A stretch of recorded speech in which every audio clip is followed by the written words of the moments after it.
নলছড়ে আরও একটি মহিলা কলেজ স্থাপন এবং বর্তমান মহিলা মহাবিদ্যালয়কে মহিলা বিশ্ববিদ্যালয়ে উন্নীত করা হবে বলেছেন সমাজ কল্যাণ ও সমাজ শিক্ষামন্ত্রী টিঙ্কু রায়।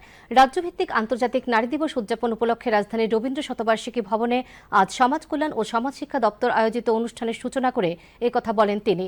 অনুষ্ঠানে রাজ্য মহিলা কমিশনের চেয়ারপারসন ঝর্ণা দেববর্মা বলেন, যেদিন সমস্ত নারী জাতির মুখে হাসি ফোটানো যাবে সেদিনই সার্থক হবে নারী দিবস উদযাপন। অনুষ্ঠানে মন্ত্রী টিঙ্কু রায় ভার্চুয়ালি সূচনা করেন নারী আদালত ও ভিত্তিপ্রস্তর স্থাপন করেন বিশেষভাবে সক্ষম মেধা সম্পন্ন দিব্যাঙ্গ শিশুদের বিনোদন কেন্দ্রের। রাজ্যে কর্মরত মহিলাদের জন্য আরও 10টি হোস্টেল স্থাপন করা হবে বলে জানান মন্ত্রী টিঙ্কু রায়।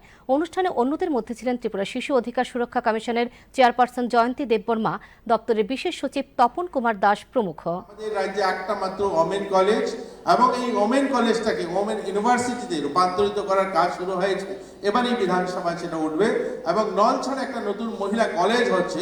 এটা আমাদের মেয়েদের জন্য উচ্চশিক্ষার ক্ষেত্রে একটা বড় পাওনা। গ্রামীণ এলাকাতে গরিব মহিলা যারা, তাদেরকে আর্থিক সাহায্য করার জন্য, যারা বিধবা মহিলা বা যারা ডিভোর্সি মহিলা বা যারা বৃদ্ধ মহিলা, এই সমস্ত মহিলারা প্রায় 1.5 লক্ষেরও বেশি মহিলা যারা আমরা সামাজিক পেনশন যারা আগে 700 টাকা পেতেন তাদেরকে আমরা 2000 টাকা করে দিয়েছি।